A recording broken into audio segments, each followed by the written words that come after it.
5 Questions with LeRoy Butler. Now, here's Tom Silverstein. Hello, everyone. Welcome to 5 Questions with LeRoy Butler. We are meeting up virtually again.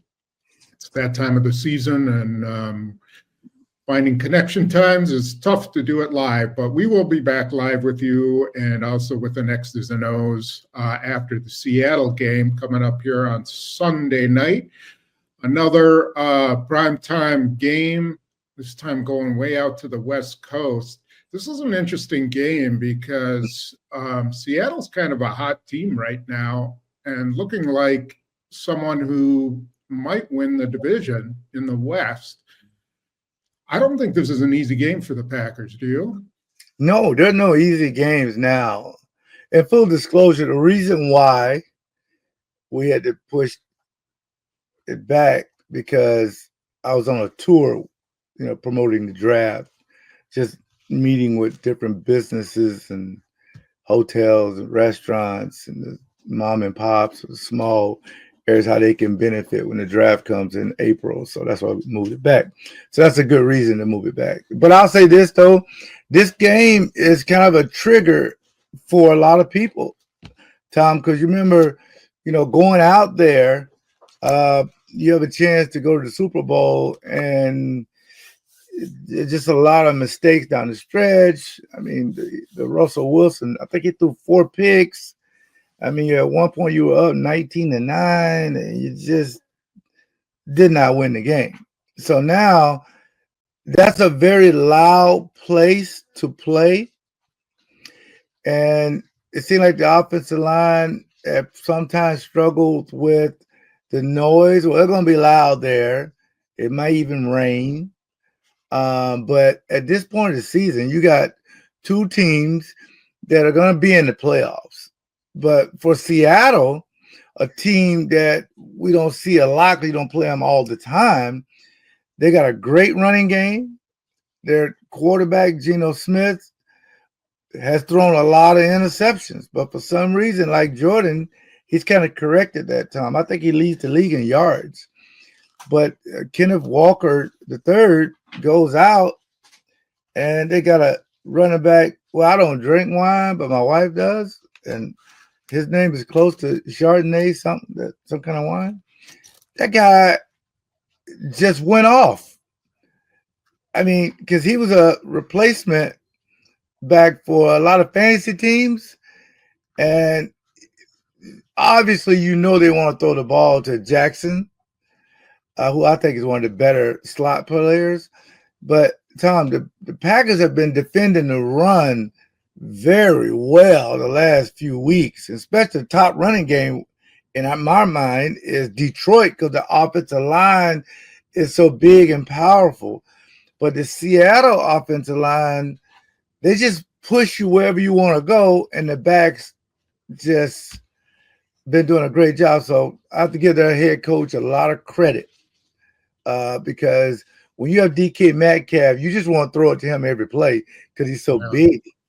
But it's going to be a game that, we're already in playoff mode. Packer fans, players, and coaches, we're in playoff mode.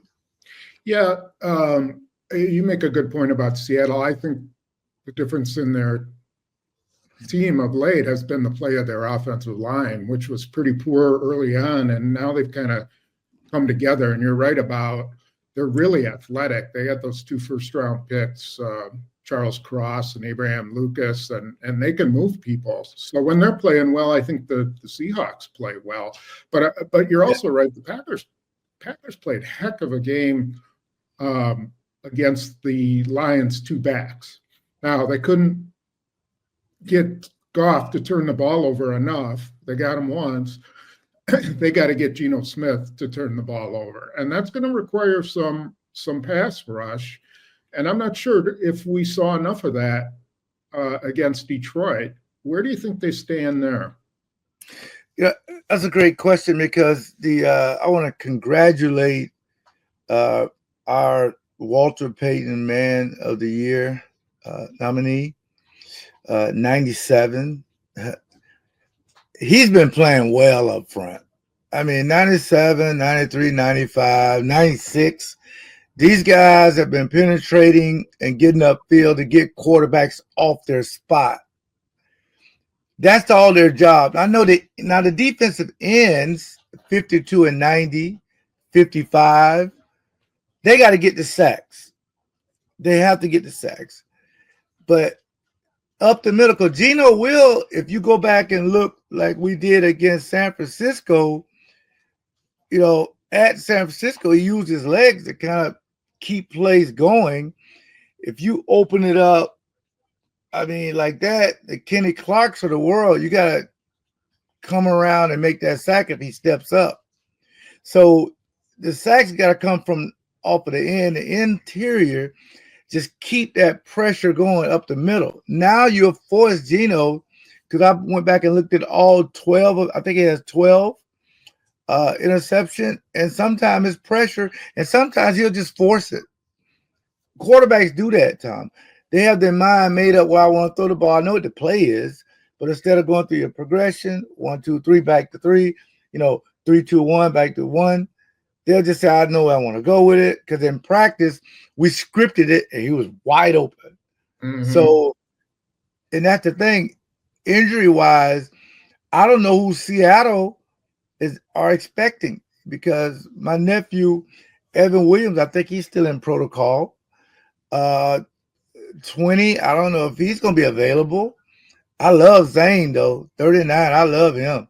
He played a nice game, didn't he? Yeah, man. He's a lot bigger than you think. And he wants that smoke, man. He wants to play. So they don't know who's going to be the nickel. Now, Jaire, if he plays, which I think he will, it's a different ball game. But I still like the way 25 has been playing Nixon. But the thing about the Packers defense, and I want America to know this. I know people keep telling me, yes, they're the youngest team in the league. I fine, we get that. It's going to be sometimes they look like a top 3, 2, 1 defense. And sometimes it's head scratcher. Like, why was that guy so wide open? So you have to, it's baked in the cake at this point. You don't improve a lot and you don't go down a lot. It is what it is. You've done all the work. Now you just got to go to get to that level to where you can take advantage of it. So if they can get Jaire back, that secondary is good, but you're missing a safety. So if they can get everybody back, I'd be very happy. But I'm happy for this defense. And I need to ask you a question. If they get 56 back, which I don't know if they will, this week, that's a game changer to me because he's been out a couple weeks. And now you could rotate 45, 58, and 7, and you could just have these guys in these packages just going after the quarterback. Mm-hmm. So I don't know if he'll play or not, but that affects the defense, how good they will be. Because you see Edwin Cooper, it just screams aggressiveness going after the quarterback.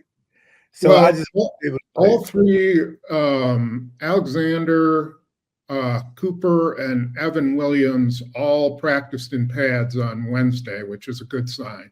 If they're out practicing in pads, that's usually a good sign that they're going to play. Now, how much they did, I don't know, but Jaire was I take that back. Jaire was a full participant. Yes. So I would say that he's definitely going to play. Romeo Doubs was also back and a full participant, so I would expect him to play. And then Cooper and Williams, I would expect Williams has the best chance, and then Cooper, sometimes they use these weeks as a rehab. Sometimes they just put him back in. But I agree with you about Cooper. The thing about, you got to love McDuffie to death because he plays as hard as anybody. He's physical. He gives it all he got, but he just coverage is not his strength. And, you really need a guy like Cooper to be able to cover some guys down the field. He plays great. He can be really good in zone coverage, man coverage, and then he can blitz, like you said. If they can get him back on the field, I think that helps quite a bit. And of course, like you said, Evan Williams. But I do wonder if they have to start, playing some more pressure and maybe a little bit more man defense than they have with, especially if Jaire is back. Yeah, because as I talked about, they're going to get the ball to Jackson Smith. I really liked him coming out of college. I really liked him. I like Jaden Reed even more, but I really liked him. And he's I think he got like 900 yards. And because before, Tommy, it was always DK Metcalf and Lockett. Those are the guys. They're throwing it down the field. They look for matchups. But this day and age, and I know we'll get to the offense in a minute, but the disguise is not really a big deal anymore. You can line up 2 linebackers in the A gap, and you can just come. Offenses, they don't do any side adjusts or anything, and you can really disturb what they want to do. Now, the thing about it is you got to watch out for hard counts, lining up offside, and things of that nature, because I'm sure they're thinking, since you're a young defense, you're probably undisciplined, and they're going to try to get you in some things like Quay Walker. Don't, after the whistle, just get back to the huddle, because that can hurt your team. Yeah. Because they got some guys out there, they love to push and talk and get you out your game. Ignore it. We can't stand 15 yards. The after whistle penalties drives. It makes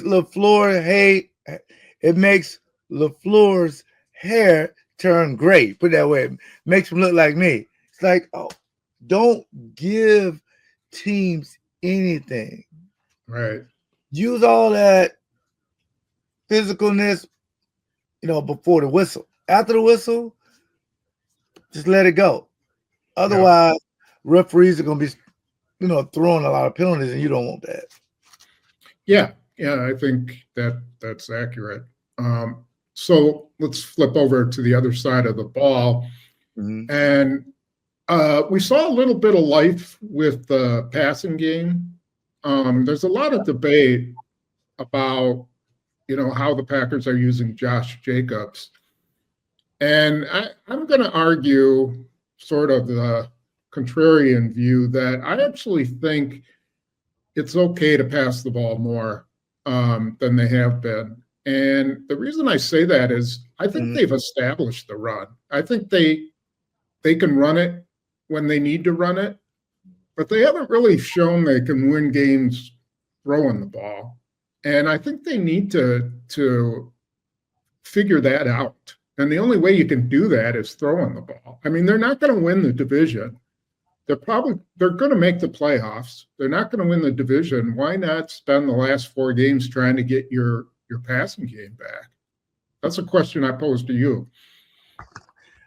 Oh, we definitely disagree on this one. Yeah. I'm texting Janet right now. Make sure don't give Tom so much coffee. The weather has changed. So I get it.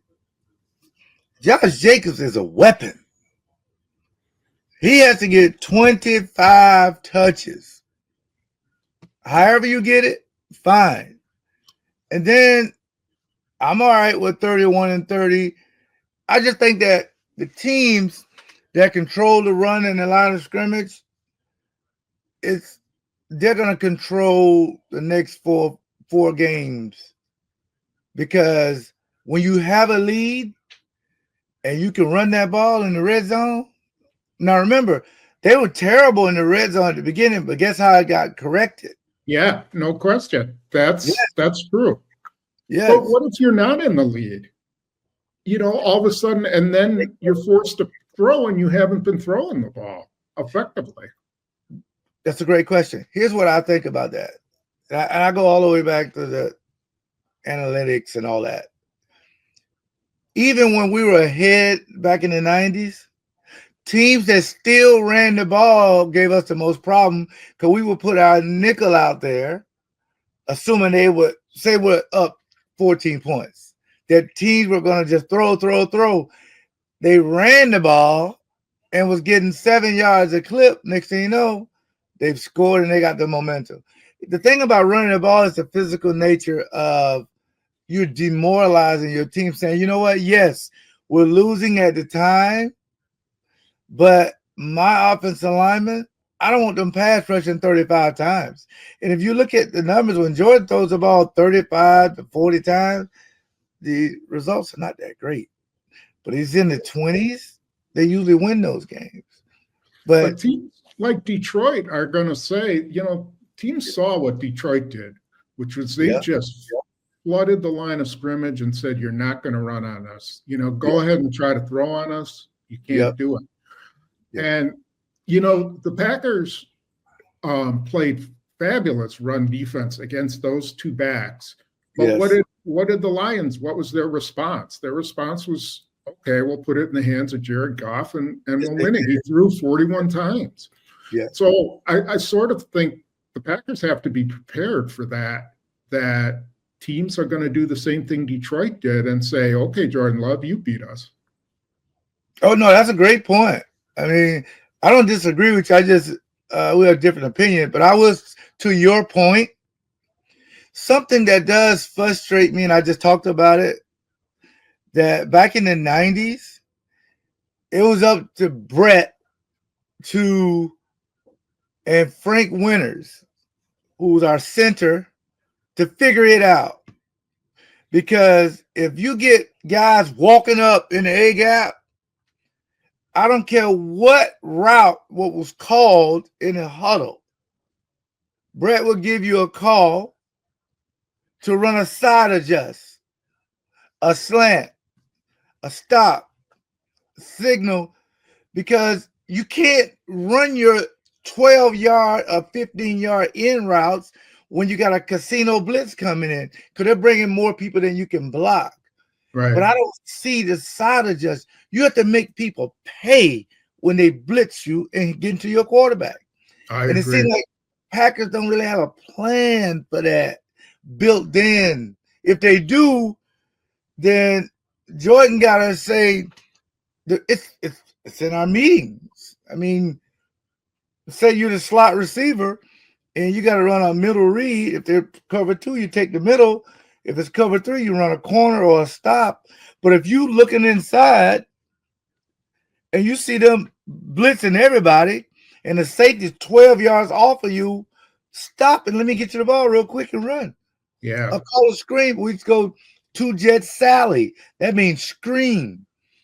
We screened teams to death. And guess what they did, Tom? They stopped blitzing. Yeah. They got back to that 2 shell. And now we were able to, if you're going to play like that, I got to have some ammunition to survive these downs. Right. It's the same thing on defense. If we had an all-out blitz, but they go to empty backfield, and now George Kuntz has to cover Amp Lee, we would either call a timeout or we made a call to where I would cover Amp Lee and let George cover the tight end. You got to be ready for teams that are going to blitz you, because I agree. If I were defending the Green Bay Packers offense, I would do the same thing that Minnesota does and the same thing that Detroit does. Detroit was missing, 5 starters? 4 starters? They're going to blitz everybody. Right. Aaron Glenn doesn't know. They don't want to be conservative. So, and these guys are from the Ravens. They bring a lot of pressure. Right. Also, talking about Mike McDonald and his staff. Yes. Yeah, they don't have time to mess around. They will play a 2 shell sometimes. But, they want to bring pressure. And I agree with you. People are going to say every time we play the Packers, we're going to blitz everybody. So one of the most important people is Josh Myers. Him and Jordan got to be on point. Let's slide this coverage. Let's go max protection and get one-on-one with number 9 and let him go. Yeah. Because if you're going to blitz us, it's the Randy Moss effect with Christian Watson. I'm throwing it down the field. I'm getting it to read. I'm checking to a screen. And now we got this defense. Well, you know, they got too many weapons. Because one of my favorite players is Wicks. They got to get him going. And I was glad to see him getting more involved. But they got to find a way to get Jaden Reed involved as well. If teams are going to blitz you, put the ball in the hands of those young guys. Now you'll get what you want. They'll be able to throw the ball and just rip people's hearts out.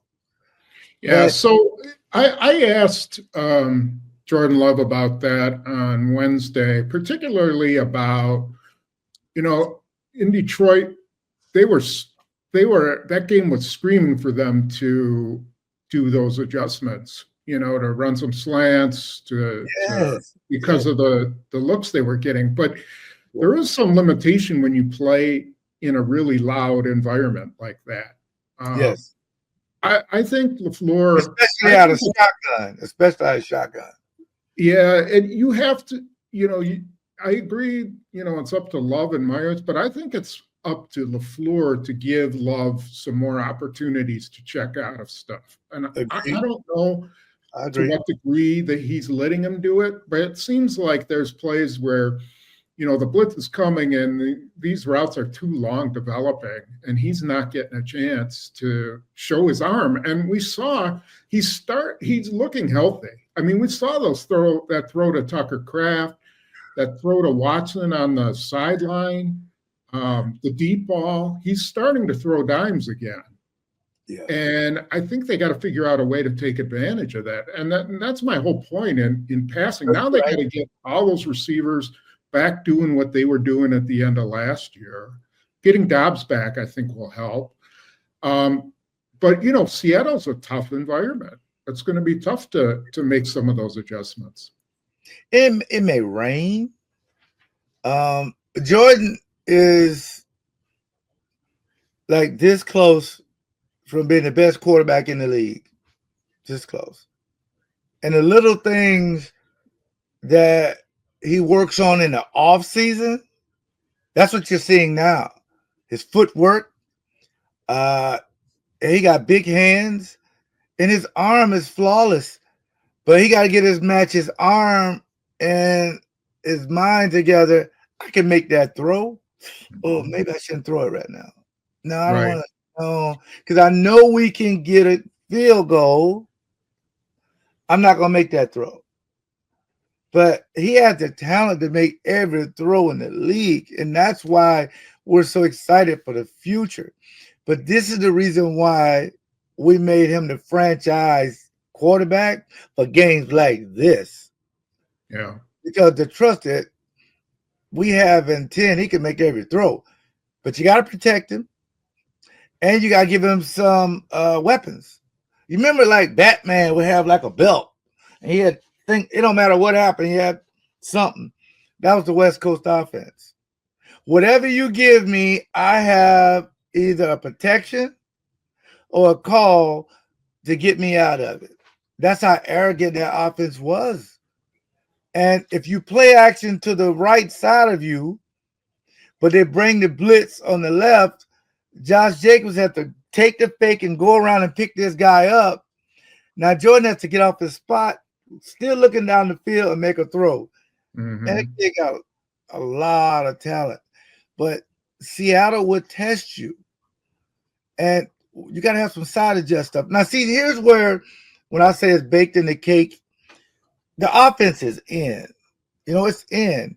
But the small little meetings to say to your receivers, you know, the chemistry is, we would basically, I said, what? Hey, wait. What did you just do to Sterling Sharp? What did you give him? And Brett would tell me, oh, I just told him if you see blitz, do you like a slant, a stop, or a go? And Sterling would say, if he's off, just throw it to me a hitch. Because my side, I'm going to run. Nobody wants to tackle me. He was right. But I said, but what did he have on previously in the huddle? what he had like an in route, but we were playing teams that blitz a lot. We throw it out there to Sterling, and then next thing you know, they went in the cover too. Mm-hmm. But before we didn't have the side just because it wasn't in yet in practice. Oh, we were getting to Brett all day long. So it's just the conversation that you have with your receivers to get on the same page and say, we got to side adjust this because I'm going to get you the ball quick. And throwing those screens, those bubble screens, that's another one that you can use. The tight end delay, the way you block. And if you can get Musgrave back down the line and just he blocks for a count, helps, and just delay in the middle, he'll be wide open. Mm-hmm. So I'm just excited because a lot of this stuff is in and you'll begin to see it. But I don't get away from number 8, though, because, and yes, true transparency. He's on my fantasy team. But 2 things can be true, right?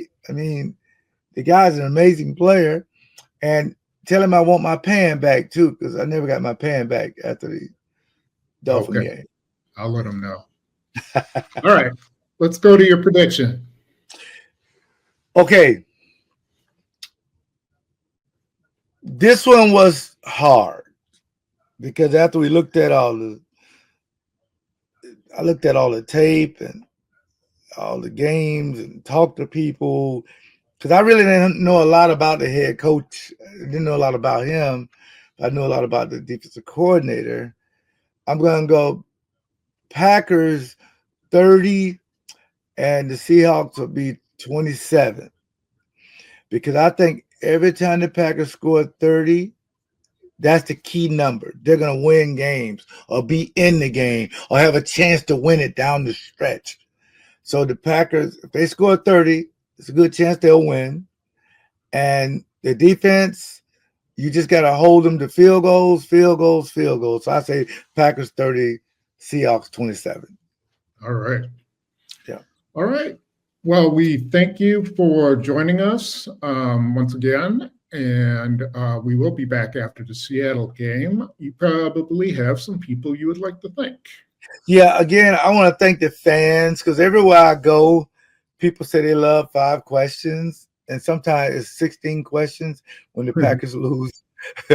But they're big fans of yours, and it's mostly your blogging people. So please ask Tom the tough questions when he's blogging during the game because something comes up and you say, okay, what do you think happened? That's awesome that you get back to the fans. MilwaukeeWindowGuys.com, MilwaukeeWindowGuys.com. We're getting close to the end of the year. So if you want some windows indoors, go there and mention the word LEAP. LEAP, you'll get a 20% discount on top of already low prices. I want to thank Pick and Save for being amazing and for helping me get my ingredients a couple weeks ago.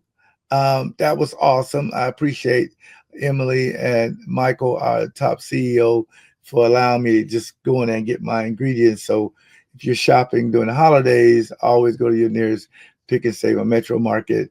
And I also want to thank the Chef's Table for helping me develop my cooking show.